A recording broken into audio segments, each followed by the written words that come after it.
Tuhan atur semua sebenarnya. Tapi kita masih tawar-menawar sama Tuhan. Kita anggap, Tuhan janganlah terlalu idealis seperti itu kan. Tuhan kayaknya kalau begitu terlalu ekstrim Tuhan. Kita masih menganggap bahwa cara hidup Mesir itu adalah cara yang terbaik. Dan ternyata itulah yang menjadi penyebab. Sekalipun kita berdoa 40 hari, 40 malam, bertelut sampai menangis, minta kecurahan roh hujan akhir, tapi selama kita tidak mau tunduk kepada roh Tuhan itu sendiri, masih tawar-menawar sama Tuhan, kita nggak akan terima. Itulah salah satu penyebab kita nggak terima heavenly gift tersebut.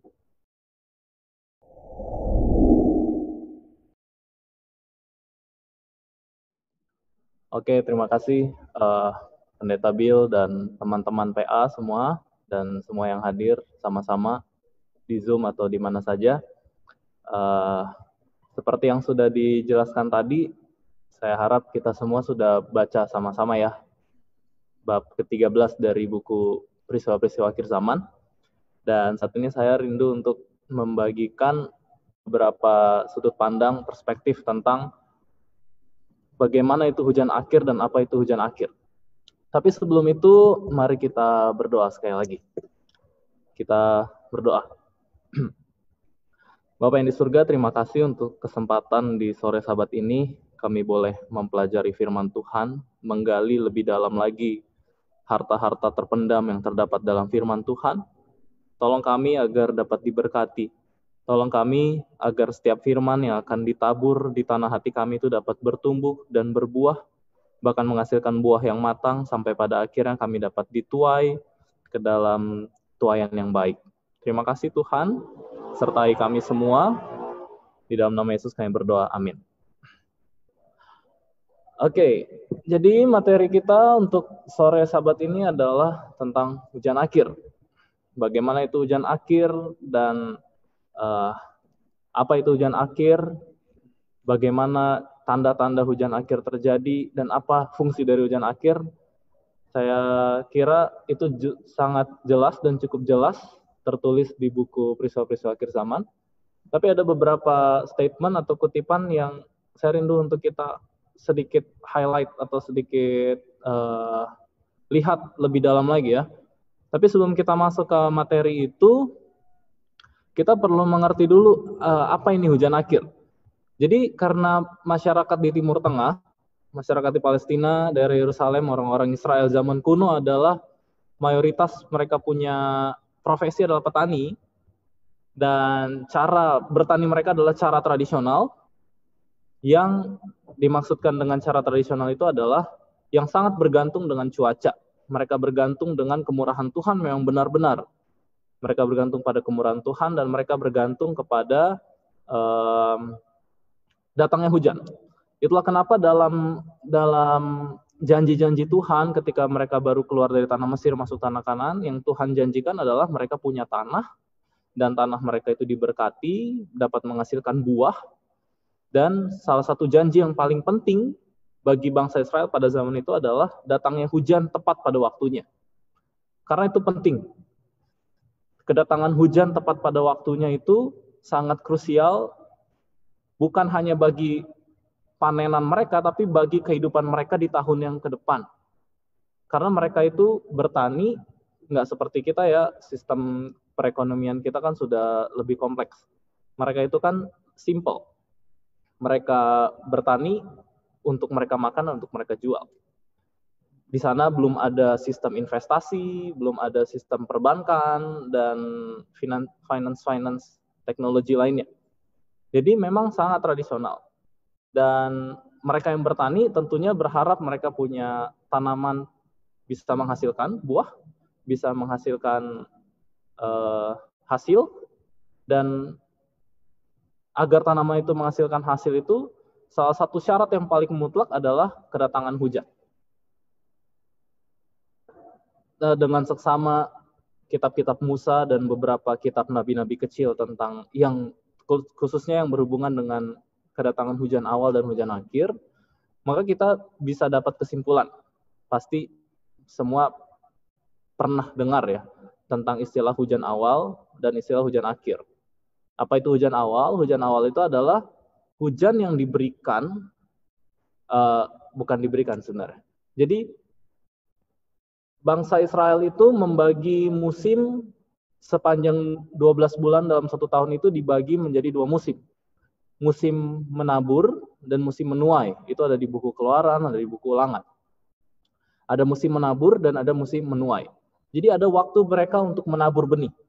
Dan ketika mereka menabur benih, mereka harapkan di masa-masa musim menabur itu akan datang hujan yang siap untuk menumbuhkan benih tersebut. Itu namanya hujan awal. Itu silakan baca ayatnya di dalam Yesaya 30 ayat 30.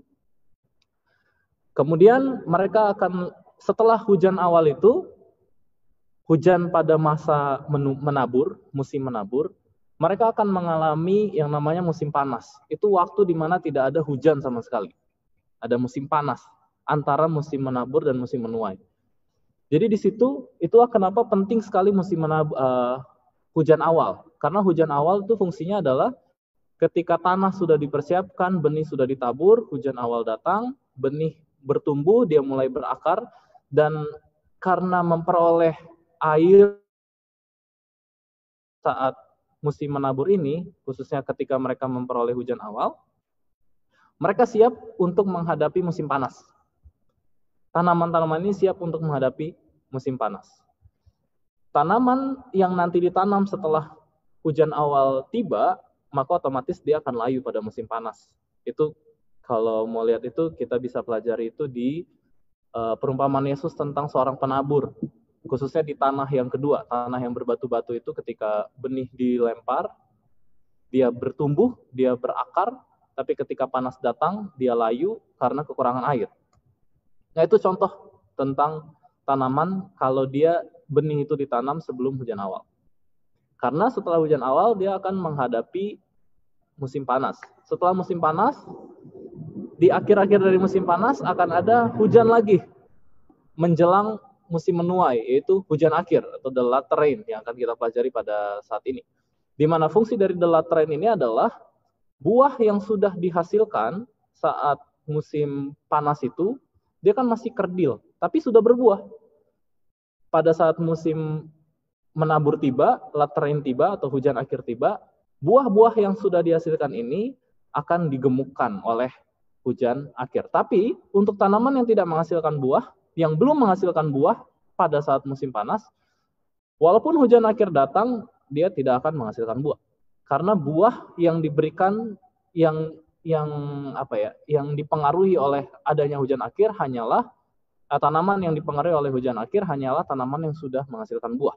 Dan buah dan hujan akhir ini fungsinya hanyalah untuk mematangkan buah tersebut menjadi kualitas yang baik. Itu kurang lebih latar belakang yang kita perlu pahami mengenai sistem musim, khususnya tentang dua hujan ini. Ya, kalau mau cari tahu itu lebih banyak, silakan cari buku judulnya The Manners and Customs of the Bible Lands. Perjanjian Lama maupun pada zaman Yesus.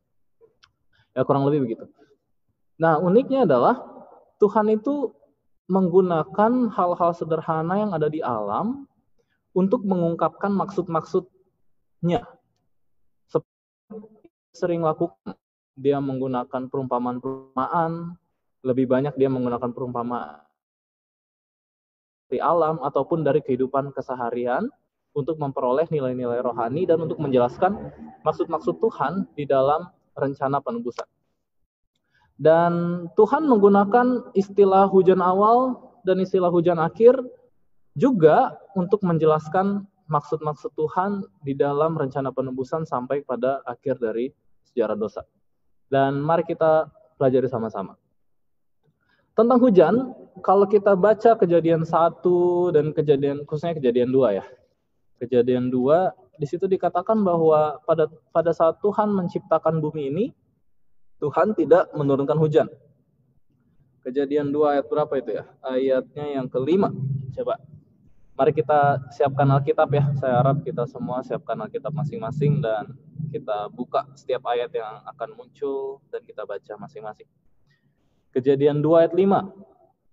Belum ada semak apapun di bumi, belum timbul tumbuh-tumbuhan apapun di padang, sebab Tuhan Allah belum menurunkan hujan ke bumi. Jadi pada saat penciptaan hujan belum ada.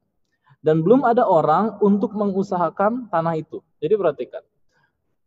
Ada korelasi, ada hubungan antara turunnya hujan dan mengusahakan tanah. Karena saat itu Adam dan Hawa tidak perlu untuk menanam pohon. Sehingga mereka tidak perlu untuk mengusahakan tanah. Nanti setelah zaman air bah ya baru itu ada. Tapi setidaknya di sini ada satu konsep yang perlu kita paham, bahwa bukan hanya menunggu hujan. Bukan hanya menunggu hujan.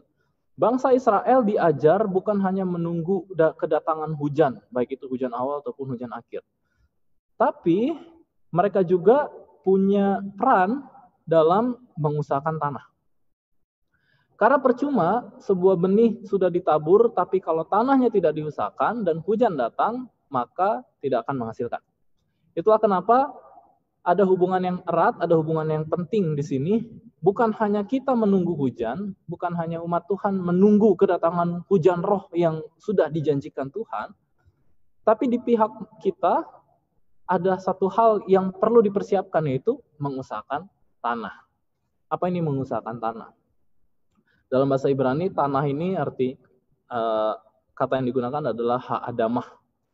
Adamah. Jadi manusia dan tanah itu adalah dua kata yang memiliki akar kata yang sama dari kata Adam ya, Adamah. Jadi mengusahakan tanah yang dimaksud adalah jangan hanya kita menunggu kedatangan kecurahan roh hujan akhir. Tapi apakah kita sudah mempersiapkan tanah ini? Apakah kita sudah mempersiapkan tubuh ini? Apakah kita sudah mempersiapkan bait suci ini? Bait suci tubuh ini bagi bertahtanya Roh Kudus yang seharusnya datang itu. Oke? Jadi di sini bangsa Israel diajarkan tidak menjadi pasif atau ya pasif cuma nunggu-nunggu saja, cuma menunggu. Oh, yang penting saya tahu hujan datang dan itu pasti menghasilkan buah, tanaman itu menghasilkan buah. Tidak. Dua faktor, bahwa ada faktor hujan, tapi ada juga faktor mengusahakan tanah. Itulah kenapa kitab katakan, khususnya Roh Nubuat katakan bahwa harus ada kooperasi, harus ada kerjasama antara surga dan bumi. Nanti kita, saya nggak mau bahas tentang kerjasama ini ya, tapi setidaknya iman dari umat Tuhan bukanlah iman yang pasif, yang menunggu-nunggu berkat, yang menunggu-nunggu kedatangan hujan, apalagi menunggu-nunggu kekuatan atau kuasa dari roh tersebut. Tapi iman dari umat Tuhan adalah sambil dia menunggu, dia mempersiapkan, dia mengusahakan tanah tersebut. Dia mempersiapkan tanah itu bagi kedatangan hujan tersebut. Umat Tuhan perlu pasti akan mempersiapkan bait tubuhnya, bait suci tubuhnya ini untuk bertahtanya Roh Kudus. Oke? Jadi itu konsep yang pertama. Konsep yang pertama adalah iman umat Tuhan dalam menantikan kecurahan roh hujan akhir bukanlah iman yang pasif, tapi itu adalah iman yang aktif karena diperlukan persiapan bagi tanah tersebut. Tanah itu harus dipersiapkan. Karena kalau tanah tidak dipersiapkan, hujan akhir tiba, hujan apapun tiba, baik itu hujan awal tiba maupun hujan akhir tiba, tanah tersebut tidak akan memperoleh pengaruh yang signifikan, tidak akan memperoleh efek yang memuaskan dibandingkan ketika tanah tersebut dipersiapkan. Oke? Itulah kenapa. Oke, di tulisan Roh Nubuat di buku peristiwa-peristiwa akhir zaman juga dikatakan bahwa kedatangan dari roh hujan awal itu seperti kedatangan dari roh hujan akhir. Terbalik.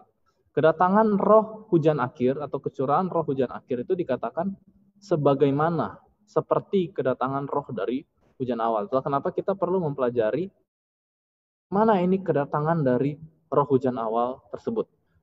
Oke, saya boleh minta share screen ya?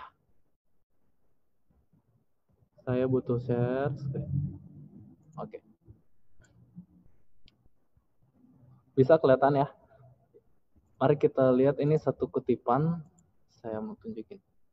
Ini kutipan dari Spirit of Prophecy, volume yang ketiga. Sorry, saya nggak translate ini. Ini yang di bold saja. The act of Christ in breathing upon his disciples the Holy Ghost. Jadi tindakan Kristus ketika dia menghembuskan kepada murid-muridnya Roh Kudus. Jadi ada satu kisah ketika Yesus datang kepada murid-muridnya, menampakkan diri kepada murid-muridnya, kemudian dia menghembuskan Roh Kudus katanya, dan menaruh damai sejahteranya kepada mereka, merupakan apa katanya? Seperti layaknya a few drops, atau tetesan-tetesan dari Pentakos sebelum the plentiful shower to be given on the day of Pentakos. Jadi di sini kita lihat ada satu konsep ya. Bisa kelihatan kan tadi ya? Jadi di sini kita lihat ada satu konsep bahwa ternyata ketika hujan awal tiba pada hari Pentakos, pada hari raya Pentakosta, di situ ada terjadi 2 kali pencurahan. Yang pertama, pencurahan pertama hanyalah few drops, kemudian yang selanjutnya adalah the plentiful shower. Jadi ada pencurahan baru titik-titik kecil saja, dan ini terjadi sebelum hari raya Pentakosta. Kemudian manifestasi yang besarnya, the plentiful shower-nya, curahan yang berlimpah itu terjadi pada hari raya Pentakosta. Oke? Jadi hujan awal yang pada hari raya Pentakosta itu terjadi 2 fase hujan awal. Fase yang pertama adalah few drops atau rintik-rintik kecil. Jadi kalau kayak hujan itu, kayak hujan sekarang kan kita juga lagi musim hujan ya. Lagi banyak hujan kan di Manado. Ada fase di mana hujannya baru rintik-rintik dulu kecil-kecil. Baru dia tiba-tiba langsung hujan deras. Begitu juga dengan kecurahan roh. Ternyata ada rintik-rintik kecil dulu kecurahan roh tersebut. Ada few drops dulu sebelum the plentiful shower. Nah, saat ini kita akan lihat apa ini few drops. Kalau plentiful shower kita sudah tahu kan, itu adalah pada hari raya Pentakosta ketika murid-murid kepenuhan roh, mereka berbicara dalam bahasa-bahasa asing yang mereka belum pernah pelajari sebelumnya, kemudian lidah api dan manifestasi-manifestasi fisik lainnya. Dan seringkali itu yang sebenarnya kita doakan kan. Kita berdoa untuk the plentiful shower, kita berdoa untuk manifestasi besar dari kecurahan roh. Tapi apakah kita tahu sebelum fase manifestasi besar tersebut kita perlu mengalami few drops ini? Dan apa ini few drops ini ya? Sudahkah kita doakan untuk memperoleh few drops ini? Itu yang akan kita pelajari saat ini dulu. Jadi, apa itu few drops? Atau rintik-rintik kecil? Itu adalah ketika Kristus, the act of Christ in breathing, adalah tindakan Kristus ketika dia menghembuskan kepada murid-muridnya Roh Kudus dan imparting his peace, dan menanamkan kepada mereka damai sejahteranya. Kapan ini terjadi? Kalau kita buka ayatnya, itu terjadi di ini, Yohanes 2 ayat 22 nih. Yohanes 2 ayat 22. Dan sesudah berkata demikian, ia mengembusi mereka dan berkata, terimalah Roh Kudus. Dari ayat 21.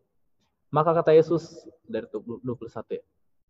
Maka kata Yesus sekali lagi, damai sejahtera bagi kamu. Inilah ketika Tuhan memberikan damai sejahteranya kepada murid-muridnya. Seperti Bapa mengutus aku, demikian juga sekarang aku mengutus kamu. Jadi ternyata orang-orang yang diutus oleh Tuhan harus memperoleh damai sejahtera Tuhan terlebih dahulu. Kenapa? Karena ketika mereka mau menjangkau orang di luar, menginjil keluar, seperti Bapa mengutus Yesus, demikianlah Yesus mengutus murid-muridnya, mereka perlu memiliki damai sejahtera terlebih dahulu supaya mereka benar-benar fokus. Mereka tidak lagi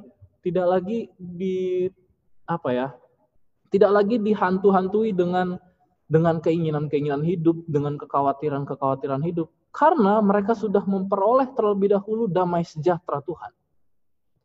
Karena mereka sudah memperoleh terlebih dahulu damai sejahtera Tuhan. Tapi kenyataannya bagaimana sekarang? Bagaimana misionaris kita? Bagaimana penginjil kita? Bagaimana pelayanan kita? Apakah kita benar-benar full? Apakah kita benar-benar all out? Betul-betul melayani? Tapi kenyataannya bagaimana? Apakah kekhawatiran hidup, apakah keinginan-keinginan duniawi masih mengetok hati kita dan merongrong hati kita? Kenapa itu terjadi? Karena kita belum memperoleh damai sejahtera. Kita belum memperoleh damai sejahtera Tuhan. Kita belum memiliki damai sejahtera tersebut, belum imparted, belum ditanam di dalam hati kita. Sehingga kita menginjil tidak all out. Kita masih memikirkan kesenangan-kesenangan dunia. Kita masih mengangan-angankan, membayang-bayangkan, oh kalau saya punya uang sekian, oh kalau saya punya jabatan begini, kalau saya punya tingkat pendidikan seperti ini. Gitu. Sehingga Injil yang kita bawakan itu belum berkuasa. Seperti yang dikabarkan oleh murid-murid Yesus ketika mereka memperoleh roh hujan awal. Itulah kenapa penting bagi umat Tuhan, bagi mereka yang akan menginjil, memperoleh damai sejahtera terlebih dahulu. Setelah Tuhan memberikan damai sejahtera, dia katakan, dan sesudah berkata demikian, ia mengembusi mereka dan berkata, terimalah Roh Kudus. Ini unik. Coba kita buka Alkitab kita di Yohanes 20 ya. Yohanes pasalnya yang ke-20. Ayat 21. Saya mau tunjukkan kepada kita perikopnya. Yohanes 20 ayat 21 dan 22 itu berada di bawah perikop apa?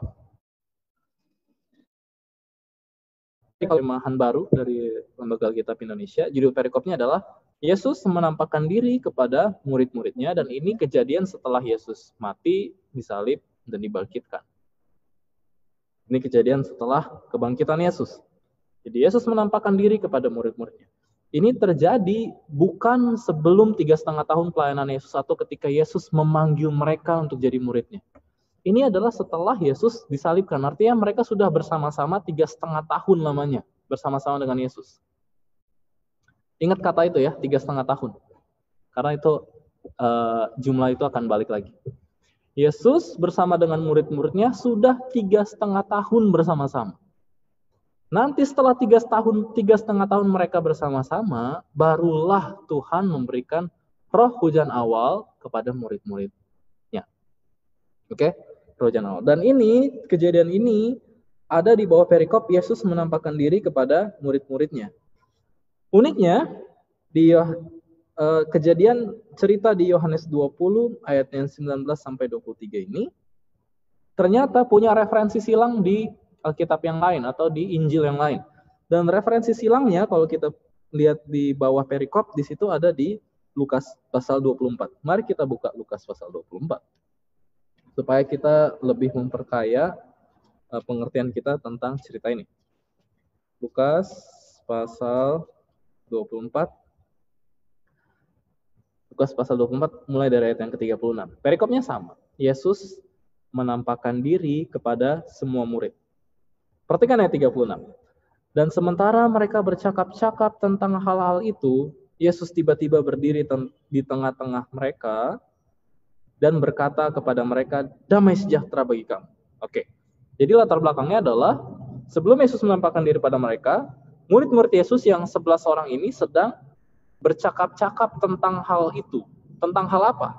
Di perikop sebelumnya, yaitu dua murid sedang berjalan menuju ke Emmaus, dan di situ Yesus berjalan bersama-sama dengan mereka, namun mereka nggak sadar bahwa itu adalah Yesus.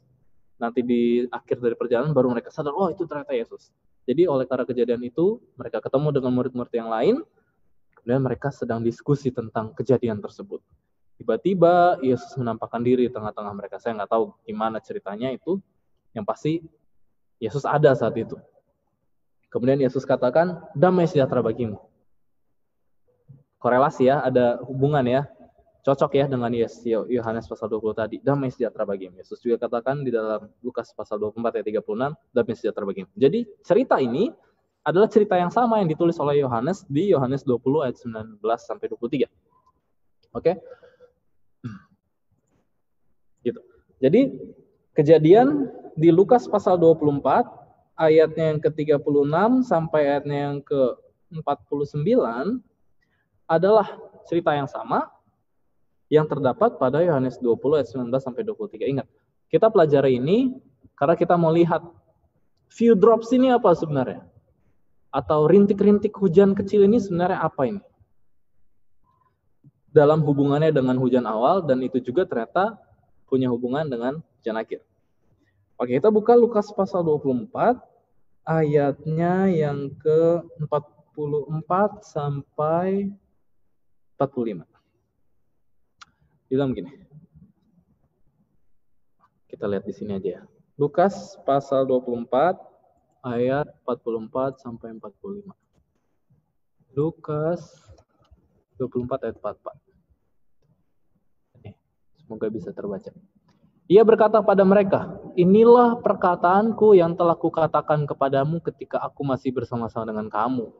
Yakni bahwa harus digenapi semua yang ada tertulis tentang aku dalam kitab Taurat Musa dan kitab Nabi-Nabi dan kitab Mazmur. Lalu ia membuka pikiran mereka sehingga mereka mengerti kitab suci. Jadi kalau kita baca Lukas pasal 24, perikop yang ada di Lukas pasal 24 ini, dan koneksinya, persamaannya dengan Yohanes pasal 20, persamaannya adalah Lukas 24 ayat 36 katakan Yesus berkata damai sejahtera kuberikan kepadamu, damai sejahtera bagi kamu. Yohanes 20 juga berbicara tentang damai sejahtera yang diberikan. Tapi kalau di Yohanes 20 dia bilang Yesus menghembuskan Roh Kudus kepada mereka. Di Lukas 24 nggak ada cerita Yesus menghembuskan Roh Kudus. Yang ada adalah Yesus membuka pikiran mereka sehingga mereka mengerti kitab suci.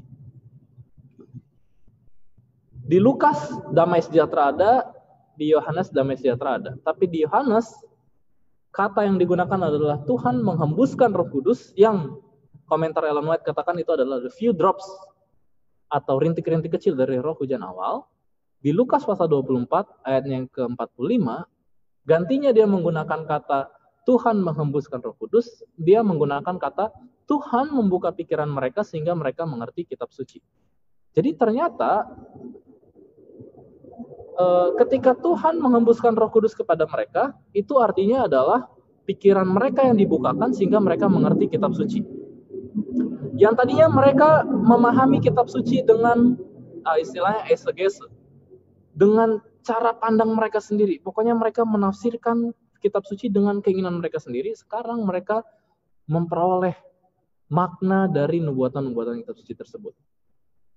Dan inilah yang disamakan dengan Roh Kudus dihembuskan. Jadi kalau Yohanes tulis Roh Kudus dihembuskan kepada murid-murid Yesus, Lukas menulis Roh Kudus yang dihembuskan itu adalah Tuhan membuka pikiran mereka sehingga mereka mengerti kitab suci. Oke? Untuk lebih jelas lagi, mari kita simpulkan dengan Ulangan 32 ayat 2. Ulangan pasal 32 ayat 2. Ini bahasa Indonesianya. Mudah-mudahan pengajaranku apa? Menitik laksana hujan. Perkataanku menetes laksana embun, laksana hujan renai ke atas tunas muda dan laksana dirus hujan ke atas tumbuh-tumbuhan. Ini versi King James-nya. My doctrine shall drop, menetik ya, as the rain. My speech shall distill as the dew, as a small rain, as the small rain upon the tender herb, and as the showers upon the grass. Jadi sebagaimana yang dijelaskan oleh Ron Nubuat tadi, bahwa sebelum the plentiful shower, sebelum kecurahan hujan yang benar-benar melimpah itu, ada few drops. Dan apa itu few drops itu? My doctrine shall drop as the rain. Titik-titik hujan itu apa? Menurut Ulangan pasal 32 ayat 2 itu adalah my doctrine. My doctrine atau pengajaran. My doctrine. Itulah yang Yesus berikan kepada murid-muridnya setelah 3,5 tahun mereka bersama-sama. Itu adalah doktrinnya. Ada pengajaran yang dibukakan kepada mereka. Yang tadinya mereka nggak tahu sama sekali. Sebenarnya Yesus sudah berjuang selama 3,5 tahun bersama-sama dengan mereka. Yesus terus-menerus ungkapkan doktrin tersebut, pengajaran tersebut. Tapi karena pikiran mereka sedang dibutakan, kalau Rasul Paulus katakan dibutakan oleh ilah zaman ini. Mereka dibutakan oleh keinginan-keinginan daging, oleh keinginan-keinginan mata, Yohanes bilang ya. Oleh keinginan-keinginan daging dan oleh keinginan-keinginan mata. Sehingga doktrin pengajaran yang tadinya Yesus mau ajarkan mereka tidak sanggup serap. Nanti setelah mereka mengalami kekecewaan, setelah mereka kecewa terhadap setiap keinginan dan pengharapan-pengharapan najis yang selama ini mereka harapkan, dan mereka dikecewakan karena pengharapan tersebut tidak dapat terjadi, disitulah the hindrance atau kabut yang menutupi pikiran, dan Tuhan datang, Tuhan berikan pengajarannya. Jadi ternyata ada yang menghalangi umat Tuhan untuk memperoleh roh hujan tersebut. Roh hujan tersebut. Sedikit ini dulu, kutipan yang sebenarnya saya belum mau bagikan sekarang, tapi kalau kita sudah baca, ini kan tadi the nature of the terrain ya. Ini. Saya nggak tahu halaman berapa bahasa Indonesianya. Peristiwa akhir zaman, versi bahasa Inggris halaman 188 paragraf 4. The descent of the Holy Spirit upon the church is looked forward to as in the future, but it is the privilege of the church to have it now. Jadi katanya, dianggap atau dilihat sebagai satu hal yang ada di depan. Kita pikir itu ada di masa depan. Tapi sebenarnya, it is the privilege. Ada sebuah keistimewaan. Kita punya keistimewaan bagi jemaat untuk memperolehnya saat ini juga. Jadi seharusnya kecurahan roh hujan akhir itu juga bisa dialami sekarang. Itu bukan harus terjadi nanti. Sebagaimana kepada umat-umat Tuhan, murid-murid Yesus. Seharusnya itu bisa terjadi sebelum Yesus disalib. Tapi kenapa itu tidak terjadi? Karena ini. Last Day Events, halaman 192. There is nothing that Satan fears so much as the people of God shall clear the way by removing every hindrance so that the Lord can pour out His Spirit upon a missing church. Tidak ada yang begitu setan takuti, begitu besar, selain daripada apa? Umat-umat Tuhan menyingkirkan jalan dengan apa? Menyingkirkan every hindrance, setiap hindrance, halangan-halangan, sehingga Tuhan dapat mencurahkan roh-Nya kepada jemaatnya. Jadi kenapa roh Tuhan itu tidak bisa kita peroleh saat ini walaupun kita berdoa siang malam kita berdoa? Karena ada apa? Hindrance. Ada yang merintangi, ada yang menghalangi. Dan apa yang menghalangi itu? Doktrin, pikiran kita. Harapan-harapan, ekspektasi hidup kita lah yang menghalangi kita sehingga kita, umat Tuhan, belum mengalami kecurahan roh tersebut. Kita masih memikirkan keinginan-keinginan dunia. Kita masih mencoba untuk menghitung laba kita. Kita masih mencoba untuk mengukur dan merancang kehidupan kita lebih lama lagi di dunia ini. Itulah yang menjadi penghalang sehingga kecurahan roh tersebut belum bisa kita paham, belum bisa kita miliki.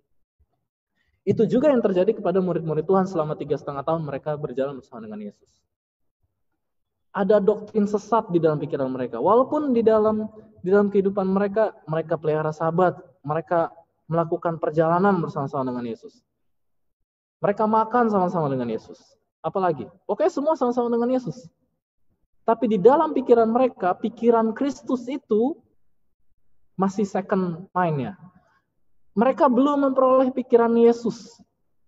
Mereka masih bergantung kepada cara pikir mereka sendiri. Harapan-harapan hidup mereka itu masih di luar daripada hindrances. Itulah penghalang-penghalang yang membuat murid-murid Yesus saat itu tidak memperoleh hujan. Mari kita lihat apa saja hindrances atau halangan-halangan tersebut. Coba kita lihat. Ini halangan-halangannya.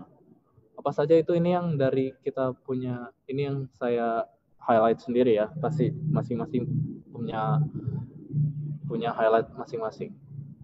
Ini. When the laborer have an abiding Christ in their own souls.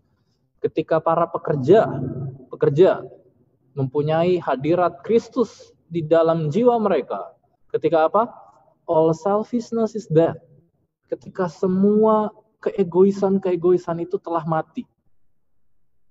Ketika apa lagi? There is no rivalry. Tidak ada lagi persaingan di antara anggota jemaat. Tidak ada lagi persaingan di antara pendeta-pendeta. Tidak ada lagi persaingan di antara para administrator. Tidak ada lagi persaingan di antara para tua-tua jemaat. No strive for the supremacy. Tidak ada usaha perjuangan untuk menjadi supreme, untuk menjadi yang paling tinggi. When oneness exists, ketika kesatuan itu terjadi, when they sanctify themselves, ketika mereka menyucikan diri mereka. Sehingga apa? Love for one another is seen and felt. Kasih terhadap satu sama lain terlihat dan terasakan, barulah apa? Then, kemudian, the showers of the grace of the Holy Spirit will just as surely come upon them. Kemudian, barulah pasti hujan dari karunia Roh Kudus tersebut pasti datang kepada mereka sebagaimana yang janji Tuhan tidak pernah gagal. Satu titik atau satu iota pun. Jadi apa yang menghalangi kecurahan roh tersebut? Masih adanya selfishness. Masih adanya keegoisan.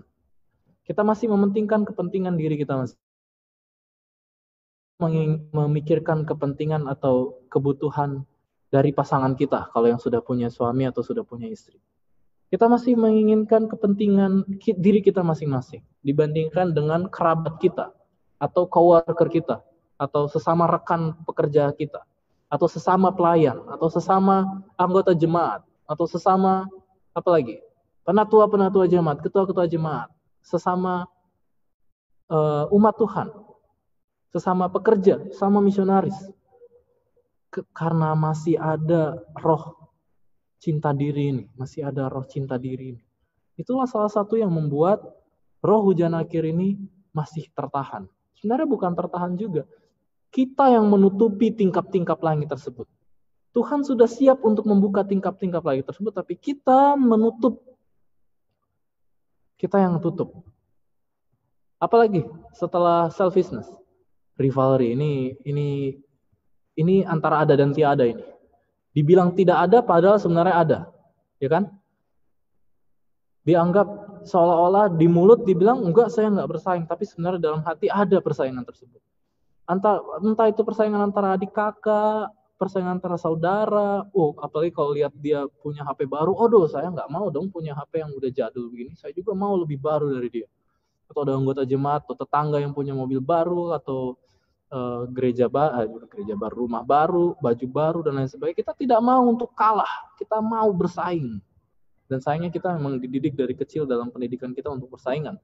Dan ternyata hasil pendidikan persaingan tersebut justru itulah adalah salah satu penyebab dari belum tercurahnya roh hujan akhir tersebut. Bahkan di antara para yang mengaku sebagai pelayan Tuhan. Dan ini yang paling mengerikan. Ini yang paling mengerikan. Kita sebagai, saya bukan penatua jemaat sih.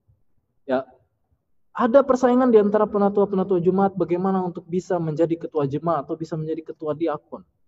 Untuk memperoleh gengsinya, untuk memperoleh supremasi. Atau di kalangan pendeta atau di kalangan administrator, bagaimana untuk bisa naik ke daerah, saling sikut menyikut, persaingan, saling jilat menjilat untuk memperoleh kedudukan tinggi. Tapi justru ternyata itulah yang membuat kecurahan roh tersebut belum bisa diberikan. Kitalah yang ternyata menghalangi kecurahan roh tersebut. Ketika sudah tidak ada lagi rivalry, tidak ada lagi persaingan, ketika tidak ada lagi no strive for the supremacy, tidak ada lagi usaha untuk menjadi yang paling tinggi, to be supreme, untuk menjadi yang paling atas, baik itu secara kedudukan maupun gengsi dan lain sebagainya. Tapi yang ada hanyalah oneness, kesatuan, kasih satu sama lain, saling memikirkan kebutuhan dan kepentingan orang lain melebihi daripada kepentingan diri sendiri. Barulah di sini dibilang pakai surely, barulah pasti. Jadi sebagaimana pastinya ketika ini sudah tidak terjadi, barulah Roh Kudus itu diberikan, kecurahan roh itu diberikan. Begitu juga karena ini ada di antara kita, karena ada selfishness, karena ada rivalry, karena ada strive for the supremacy. pastilah itulah yang menjadi hindrance. Pastilah itu yang menjadi sekat atau menjadi penghalang bagi Roh Kudus itu diberikan pada kita. Apalagi yang menjadi hindrance tersebut? Oke, ini. Nih. We cannot use the Holy Spirit. Kita nggak bisa gunakan Roh Kudus. Gantinya seharusnya Roh Kudus yang pakai kita, bukan kita yang pakai Roh Kudus. Melalui Roh Tuhan bekerja di dalam umatnya untuk berkehendak dan melakukan sebagaimana kehendaknya, to do of His good pleasure. But many will not submit to this. Ada begitu banyak orang yang tidak mau menyerah kepada tuntunan dari Roh Kudus. Yang mereka mau adalah they want to manage themselves. Mereka nggak mau tunduk kepada tuntunan Roh Kudus. Yang mereka mau adalah keinginan-keinginan mereka, kemauan-kemauan mereka lah itu yang harus diikuti, dan mereka doa dan mereka paksa bahwa Tuhan harus ikuti keinginan mereka. Itu yang aneh. This is why they do not receive the heavenly gift. Inilah kenapa mereka tidak memperoleh karunia surgawi. Apalagi yang menghalangi kita untuk tidak memperoleh karunia surgawi, kita nggak mau diatur. Kita maunya ngatur diri sendiri. Yang kita mau adalah Tuhan yang ikut kita, bukan kita yang ikut Tuhan. Sehingga kita berdoa, Tuhan tolong begini. Tapi yang kita mau adalah Tuhan harus jawab doa saya sebagaimana yang saya mau. Pokoknya begitu. Kita masih mengatur Tuhan, bukan Tuhan yang atur kita. Kita masih bargain. Tuhan maunya begini, tapi kita bilang, Tuhan jangan begitulah, itu kayaknya agak susah, itu kayaknya ekstrim Tuhan. Beginilah Tuhan. Jadi kita yang ngasih atur Tuhan. Tuhan bilang, seharusnya hidupmu seperti ini. Kamu begini, makananmu seharusnya begini. Tapi kita bilang, Tuhan, saya nggak mau. Sama seperti bangsa Israel kan, Tuhan bosen nih makan mana. Mendingan kita balik lagi ke Mesir deh, kita masih ingat makanan-makanan Mesir. Itu kan yang mereka. Jadi mereka tidak mau diatur oleh Tuhan, yang mereka mau adalah mereka manage Tuhan. Thank you. Tawar-menawar. Kita masih tawar-menawar sama Tuhan. Tuhan atur yang terbaik bagi kita, baik itu soal makanan, pakaian, tentang apa lagi, tentang pilihan-pilihan hidup, mengenai pasangan-pasangan hidup yang seharusnya kita pilih itu seperti apa, ataupun bagaimana cara kita melakukan kehidupan ini, bagaimana kita melakukan bisnis, sudut bisnis seperti apa. Tuhan atur semua sebenarnya. Tapi kita masih tawar-menawar sama Tuhan. Kita anggap, Tuhan janganlah terlalu idealis seperti itu kan. Banyak kan yang pikir begitu ya. Tuhan kayaknya kalau begitu terlalu ekstrim Tuhan. Kita masih menganggap bahwa cara hidup Mesir itu adalah cara yang terbaik. Itu masalah itu. Dan ternyata itulah yang menjadi penyebab. Sekalipun kita berdoa 40 hari, 40 malam, bertelut sampai menangis, minta kecurahan roh hujan akhir. Tapi selama kita tidak mau tunduk kepada roh Tuhan itu sendiri, kita masih tawar-menawar sama Tuhan. Kita nggak akan terima. Itulah salah satu penyebab kita nggak terima heavenly gift tersebut. Kita masih tawar-menawar sama Tuhan. Kita masih pikir bahwa Tuhan, cara manage saya lebih bagus dari cara manage Tuhan. Tuhan, pilihan makanan saya masih lebih bagus. Saya masih lebih pinter pilih makanan daripada Tuhan. Apalagi untuk orang yang udah sakit kan. Tuhan, selera saya itu masih lebih bagus daripada apa yang Tuhan pilih. Dan begitu banyak hal yang kita anggap bahwa pilihan-pilihan kita itu lebih baik daripada pilihan-pilihan Tuhan. Selanjutnya, ini juga. Only those who are living up to the light they have will receive greater light. Unless we are daily advancing in the exemplification of the active Christian virtues, we shall not recognize the manifestation of the Holy Spirit in the latter end. Nah, ini juga penting. Hanya mereka yang menghidupkan terang yang sudah mereka punya, barulah mereka akan menerima the greater light, terang yang lebih besar. Kecuali setiap hari kita advancing, maju terus di dalam mengikuti dalam kebijakan kekristenan yang hidup, kita tidak akan mengenal manifestasi of the Holy Spirit in the latter end. Bahkan seperti orang-orang Yahudi yang menolak Yesus saat itu, mereka lihat bahwa murid-murid Yesus yang sedang kecurahan roh, mereka anggap adalah orang-orang yang mabuk.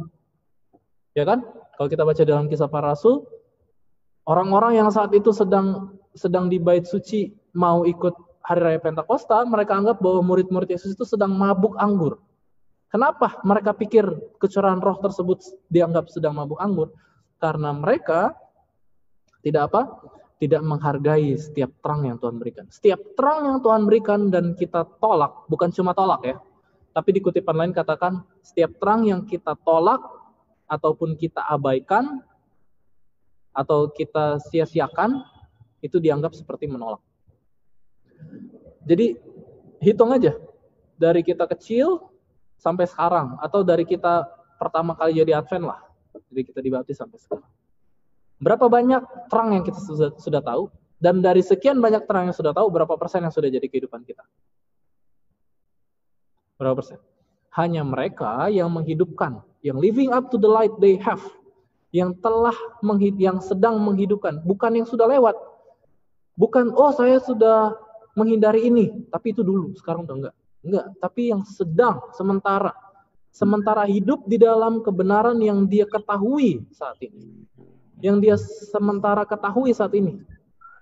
Barulah dia akan memperoleh the greater light. Barulah roh hujan akhir itu mereka akan recognize. Barulah roh hujan akhir itu mereka akan recognize. Jadi ini beberapa hal yang saya highlight tentang apa-apa saja yang menghindari kita, yang membatasi kita sehingga kita tidak memperoleh roh hujan akhir tersebut. Pasti ada banyak. Nanti silakan share setelah ini ya. Apa-apa saja. Tapi dari 3 paragraf ini sebenarnya kita bisa simpulkan atau kita bisa ambil intisarinya. Jadi intisari yang membuat roh hujan akhir itu belum terjadi adalah antara hubungan kita dengan sesama kita, ini yang pertama, antara hubungan kita dengan Tuhan, yang kedua, dan kita dengan kita sendiri. Kita dengan diri kita sendiri. Kita menipu diri kita sendiri. Kita pikir kita ini orang saleh. Padahal sebenarnya ketika diuji, ternyata dari sekian terang yang kita sudah miliki, belum 100% hidup di dalam kehidupan kita. Jadi itulah yang menjadi hindrance, yang menjadi pembatas, sehingga kita belum memperoleh roh hujan akhir. Oke. Selanjutnya. Tadi kita sudah dapat bahwa ternyata the few drops ini, jadi kan selama ini kita pikir bahwa hujan akhir itu atau kecurahan roh itu adalah sebuah manifestasi fisik. Kita bisa berpindah tempat dalam waktu sekejap. Kita bisa berbicara dalam bahasa-bahasa asing yang kita belum pernah pelajari sebelumnya. Ya, tapi itu kejadiannya ketika apa? The plentiful showers. Tapi sebelum plentiful showers, murid-murid Yesus sebelum dari kecurahan hujan melimpah itu, harus ada few drops, harus ada titik-titik. Kita harus memperoleh titik-titik hujan tersebut. Dan kita sudah pelajari tadi, titik-titik hujan tersebut adalah doktrin. Adalah pengajaran. Pengajaran apa itu? Coba kita buka ayatnya di dalam Hosea 10 ayat 12. Kita lihat ya, Hosea 10 ayat 12. Hosea 10 ayat 12. Ini. Menaburlah bagimu sesuai dengan keadilan, menuailah menurut kasih setia. Bukalah bagimu tanah baru sebab sudah waktunya untuk mencari Tuhan sampai Ia datang dan menghujani kamu dengan keadilan. Jadi hujan ini, kalau plentiful showers itu adalah hujan manifestasi Roh Kudus, tapi few drops adalah hujan keadilan. Apa itu hujan keadilan ini? Bahasa Inggrisnya. Till He come and rain righteousness. Jadi doktrin apa? Doktrin tentang apa yang adalah few drops tersebut itu adalah doktrin tentang kebenaran. Doktrin tentang kebenaran. Righteousness, doktrin tentang kebenaran. Itulah yang Tuhan berikan kepada murid-muridnya ketika dia mengembuskan Roh Kudus dan membuka pikiran mereka sehingga mereka memahami kitab suci. Doktrin apa itu? Itu adalah doktrin tentang kebenaran Kristus. Bahwa kita benar bukan karena kebenaran diri kita, tapi karena kebenaran Kristus. Pekabaran inilah yang menghasilkan dan menuntun murid-muridnya ketika mereka menerima itu, mereka percaya bahwa ternyata bukan karena kesalehan diri saya, tapi karena kesalehan Kristus lah. Oleh karena kehidupan benar yang Kristus hidupkan dan kehidupan kebenaran tersebut yang dia mau impart, yang dia mau taruh orang benar.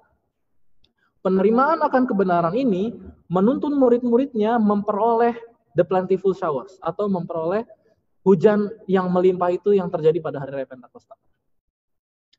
Yang terjadi pada hari raya Pentakosta. Dan itu bisa terjadi pada kita juga. Seharusnya itu terjadi pada kita juga. Kalau kita belajar sejarah gereja, Tuhan sudah sebenarnya. Ada begitu banyak kutipan dari nubuat yang tulis, sebenarnya Tuhan sudah siap untuk mencurahkan roh hujannya pada tahun 1888 ketika pekabaran kebenaran Kristus dikumandangkan. Tapi karena kebanyakan dari umat-umat Tuhan pada saat itu menolak, sehingga itu tidak terjadi. Yang padahal sebenarnya ketika itu diterima, ketika doktrin pekabaran kebenaran Kristus itu diterima, 100% bukan hanya oleh mulut tapi oleh akal budi juga, oleh hati juga, maka plentiful showers, manifestasi roh hujan akhir itu juga pasti akan terjadi. Kalau bagi murid-murid Yesus di perjanjian baru saat itu, 12 murid Yesus, 11 ya sebenarnya, hanya butuh waktu berapa lama? 10 hari ya? Ya nggak sampai 40 hari lah. Anggaplah 40 hari. Hanya butuh waktu 40 hari bagi mereka ketika mereka menerima doktrin dari kebenaran Kristus tersebut. Bagi pada zaman mereka hanya butuh 40 hari. Kemudian kecurahan roh hujan akhir dalam plentiful showers-nya terjadi. Nggak lama sebenarnya. Tapi karena apa? Masih di dalam pikiran kita itu kita masih, ya dalam pengakuan kita percaya bahwa Yesus menyelamatkan saya, tapi di dalam pikiran kita masih menganggap bahwa saya juga harus menyelamatkan diri saya sendiri. Kita masih punya doktrin-doktrin lain dalam pikiran kita. Ya di gereja kita aminkan semua pekabaran firman Tuhan, tapi dalam kehidupan kita sehari-hari, 6 hari di luar hari Sabat, kita masih memikirkan doktrin-doktrin Mesir. Doktrin-doktrin Mesir itu masih ada dalam pikiran kita. Apa buktinya? Bagaimana kita menjalani hidup, bagaimana kita menjalani bisnis, bagaimana kita menghidupkan kehidupan kita. Cara kita melakukan kehidupan ini memancarkan doktrin apa yang kita percayai sebenarnya, bukan hanya doktrin yang kita akui. Oke? Bukan hanya doktrin yang kita akui. Ingat 3,5 tahun tadi? Bahwa butuh waktu 3,5 tahun bagi Yesus untuk mempersiapkan murid-muridnya. Jadi 3,5 tahun yang Yesus lakukan itu adalah groundbreaking sebenarnya. Dia sedang mengolah tanah murid-muridnya. 3,5 tahun yang Yesus lakukan pada murid-muridnya itu adalah dia mempersiapkan lahan bagi kedatangan hujan awal. 3,5 tahun. Ingat ya, 3,5 tahun. Mari kita buka ayatnya. Di dalam Yakobus 5 ayat 17 sampai 18. Mari kita buka. Bukan ini. Yakobus 5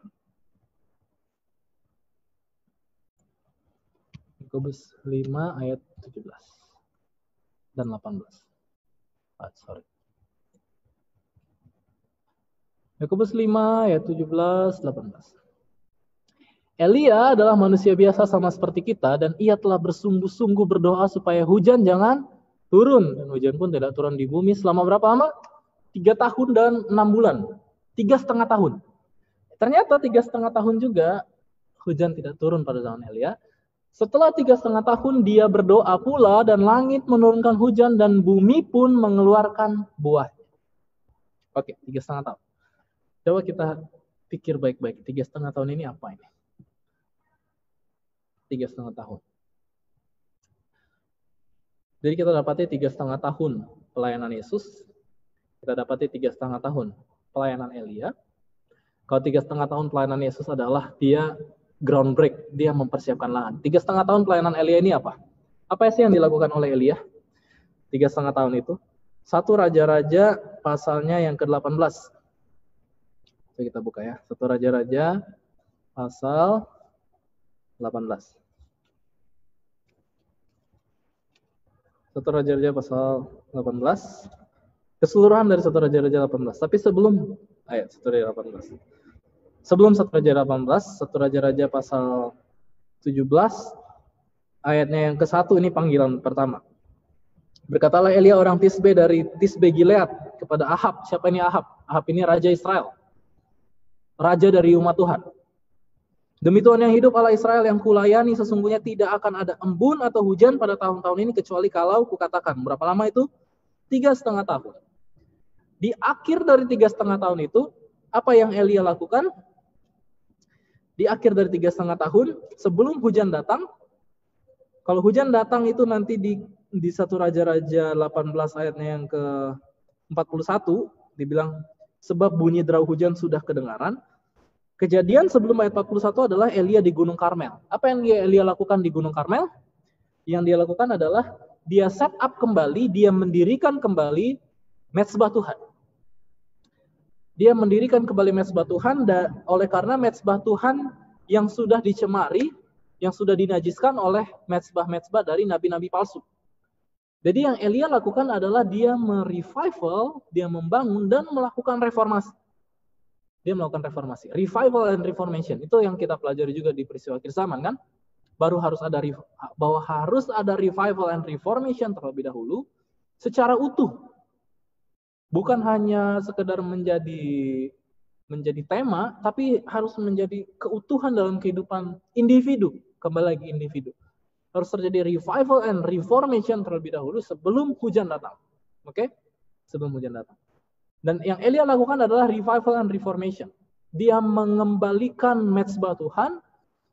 Dia mengajak umat-umat Tuhan yang mau mengikuti Tuhan. Revival and reformation. Dan setelah revival and reformation ini set up, ketika mezbah Tuhan ini dikembalikan, peribadatan kepada Tuhan ini kembali di dalam roh dan kebenaran, karena ada peribadatan campuran seperti yang terjadi pada bangsa Israel ketika mereka menyembah anak lembu emas. Ada ibadah campuran, termasuk musik di situ. Dan kalau kita pelajari ketika Elia di Gunung Karmel juga, nabi-nabi palsu juga menggunakan musik yang tentunya bukan musik umat Tuhan. Jadi Elia harus melakukan revival and reformation, dan umat-umat Tuhan juga mengalami revive and reform, barulah hujan tersebut datang. Barulah hujan tersebut datang. Saya coba kita pikir-pikir lagi 3,5 tahun ini. Jadi 3,5 tahun pelayanan Yesus, dia groundbreaking, dia olah tanah hati dari murid-muridnya. 3,5 tahun Elia lakukan, dia melakukan revival and reformation kepada bangsa Israel. Ada 3,5 tahun nubuatan juga di dalam Daniel dan Wahyu. Nubuatan tentang 3,5 tahun, atau nubuatan tentang 42 bulan, atau nubuatan 1260 hari. Yang kalau kita pelajari itu dimulai dari tahun 538 sampai 1798, yang kita kenal sebagai zaman kegelapan atau Dark Ages, ketika supremasi dari kepausan, ya kan? 538 sampai 1798, periode 1260 hari nubuatan atau 42 bulan nubuatan atau 3,5 tahun nubuatan. Itu adalah zaman ketika zaman kegelapan. Tidak ada hujan, sama seperti yang Elia alami, tidak ada hujan. Tapi terjadi reformasi dalam waktu dari tahun 538 sampai 1798. Ada reformasi. Dan kita tahu reformer-reformer yang Tuhan utus. Di situ ada Martin Luther, di situ ada John Calvin, ada John Wesley, dan lain sebagainya. Ada Anabaptis dan reformer-reformer lainnya yang melakukan tugas seperti Elia, mereformasi umat Tuhan.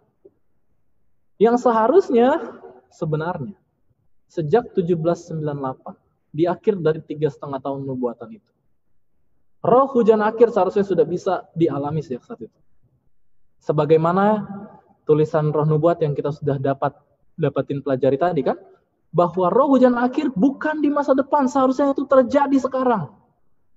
Itu seharusnya terjadi saat ini. Tapi kenapa belum bisa terjadi? Karena ada hindrances. Ada yang menghalangi. Ada penghalang-penghalang yang membuat kecurahan roh tersebut belum dapat kita alami. Contoh satu lagi tentang roh hujan akhir. Kalau roh hujan akhir itu adalah ketika umat Tuhan benar-benar dipenuhi oleh Roh Kudus.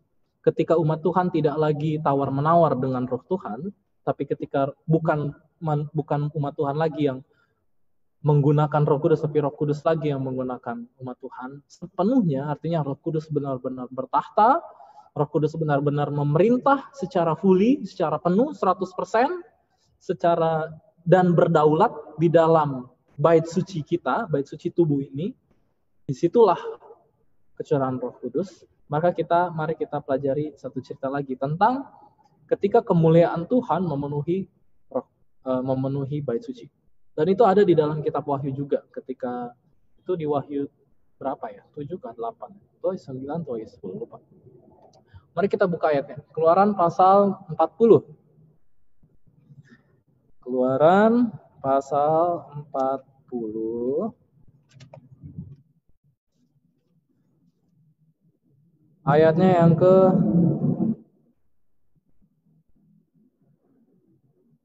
33 sampai ayatnya yang ke 35. 33 sampai. Didirikannya tiang-tiang pelataran di sekeliling kemah suci dan mezbah itu, dan digantungkannya tirai pintu gerbang pelataran itu. Demikianlah diselesaikan Musa pekerjaan itu. Lalu awan itu menutupi kemah pertemuan dan kemuliaan Tuhan memenuhi kemah suci. Sehingga Musa tidak dapat memasuki kemah Tuhan, kemah pertemuan, sebab awan itu hinggap di atas kemah itu dan kemuliaan Tuhan memenuhi kemah suci. Ini adalah kejadian ketika bait suci selesai didirikan. Ini terjadi 2 kali. Yang pertama ketika Musa mendirikan bait suci, yang kedua adalah ketika Salomo mendirikan bait suci. Kejadiannya sama. Api turun dari langit membakar korban bakaran yang dipersembahkan, kemudian awan kemuliaan Tuhan menutupi bait suci. Itu terjadi pada saat Musa, itu juga terjadi pada saat Salomo. Dan ini adalah sebuah gambaran yang harus terjadi di bait suci tubuh juga. Ketika bait suci tubuh ini, sebagaimana bait suci pada zaman Musa dan zaman Salomo, set up, fully built, benar-benar dibuat sebagaimana mestinya, selesai dibangun, maka saat itu juga kemuliaan Tuhan memenuhi bait suci. Kemuliaan Tuhan memenuhi bait suci. Kemudian Nabi minor, kalau nggak salah siapa waktu itu ya yang nubuatin itu, Hosea atau Amos, dia pernah bernubuat tentang bait suci yang didirikan oleh Herodes, sebenarnya oleh Zerubabel, kemudian dipugar lagi oleh Herodes. Dikatakan bahwa kemuliaannya akan melebihi daripada kemuliaan bait suci sebelum-sebelumnya. Dan itu digenapi ketika Yesus masuk ke dalam bait suci tersebut. Apa yang Yesus lakukan ketika dia masuk ke dalam bait suci tersebut? Dia membersihkan bait suci. Yang dia lakukan adalah dia menunggang balikan semua kekotoran-kekotoran yang membuat najis bait suci tersebut. Dan ini yang harus dialami oleh kita masing-masing secara individu. Kita harus stop, hentikan untuk menajiskan bait suci tubuh ini. Dari apa? Bukan cuma soal makanan. Oke, kita tidak makan binatang haram. Kita tidak makan binatang haram. Tapi menajiskan bait suci bukan hanya soal tidak makan binatang haram. Tapi apakah kita mengkonsumsi makanan-makanan yang paling membuat tubuh kita optimal sehingga kita bugar. Jadi bukan hanya soal makanan binatang haram dan binatang halal, tapi apakah kita mengkonsumsi makanan yang paling tepat sesuai dengan kebutuhan kita. Sudahkah kita mengkonsumsi sesuai dengan porsi? Karena soal makan bukan cuma soal jenis, tapi juga soal porsi dan juga soal jadwal. Sudahkah saya makan tepat pada waktunya dan benar pada waktunya? Tapi bukan cuma soal makanan yang menajiskan bait suci ini. Tapi juga apa yang kita lihat, apa yang kita pikirkan, apa yang kita renung-renungkan, apa yang kita dengar. Apakah tontonan kita, bacaan kita, musik-musik yang kita dengarkan, video-video, film-film yang kita dengarkan dan kita nikmati. Apakah itu menjaga kekudusan bait suci tubuh ini, menjaga kekudusan dari otak yang sebagai tahta Tuhan ini? Ataukah justru kita menajiskannya? Atau kita membagi, kita split otak ini. Oh, hari Sabat untuk Tuhan, 6 hari untuk ilah lain. Maka itu nggak akan terjadi. Kita tidak akan memperoleh roh hujan akhir. Bahasa roh nubuatnya adalah kita tidak akan recognize, kita tidak akan menyadari kalau hujan akhir itu telah tiba. Bahkan kita akan anggap orang-orang yang telah mengalami hujan akhir itu sebagai orang-orang yang sedang mabuk. Disitulah porsi kita, disitulah part kita, bagian kita. Mengusahakan tanah. Mempersiapkan tanah ini bagi kecurahan roh tersebut. Kita persiapkan. Jangan sampai ketika roh itu sudah mau datang, kecurahan roh tersebut sudah mau datang, kita didapati tubuh kita penuh. Sudah nggak bisa diisi lagi. Kita masih banyak keinginan-keinginan lain yang tidak kudus, yang najis. Kita masih mengangan-angankan sesuatu yang bukan angan-angan Tuhan. Yang bukan angan-angan Tuhan. Dan penghalang-penghalang lainnya yang tadi kita sudah pelajari. Kiranya pelajaran singkat kita pada sore hari ini dapat sedikit membuka pikiran kita tentang bagaimana kita bukan hanya menunggu kedatangan roh hujan akhir, tapi secara aktif kita mempersiapkan bait suci tubuh ini bagi roh yang akan bertahta, berdaulat di dalam kehidupan kita. Bukan lagi kita yang mengatur, tapi roh Tuhan yang mengatur kehidupan kita. Oke, kita berdoa. Bapa di surga, terima kasih karena sore hari ini Tuhan mengajar kami, Tuhan menegur kami walaupun hamba-Mu tahu mungkin ada beberapa kata yang cukup keras, tapi kiranya roh Tuhan dapat bekerja dalam hati kami. Engkau dapat lembutkan tanah hati kami yang mungkin berbatu-batu ini, yang begitu keras ini. Sehingga ketika benih datang, ketika benih firman Tuhan ditanam, dan hendak bertumbuh dan hendak menghasilkan buah, ketika roh hujan akhir Tuhan hendak untuk curahkan, kami siap. Dan kami dapat didapati menghasilkan buah yang matang untuk kemuliaan Tuhan. Tolong sertai kami, sertai jemaat dalam berjemaat dalam kehidupan kami masing-masing, kehidupan sosial, agar kami selalu mengingat bahwa kehidupan kami di dunia ini adalah sementara. Kami tidak berniat untuk tinggal kekal di dunia yang penuh dosa ini, tapi kami rindu untuk menantikan kedatangan Tuhan, dan kami rindu untuk mempersiapkan kehidupan kami bagi kedatangan Tuhan. Murni satu sama lain itu dapat menjadi kehidupan kami di rumah, kehidupan kami di gereja, kehidupan kami di kerja. Terima kasih Bapak, ini doa kami dalam nama Yesus. Amin. Oke, thank you. Dikembalikan.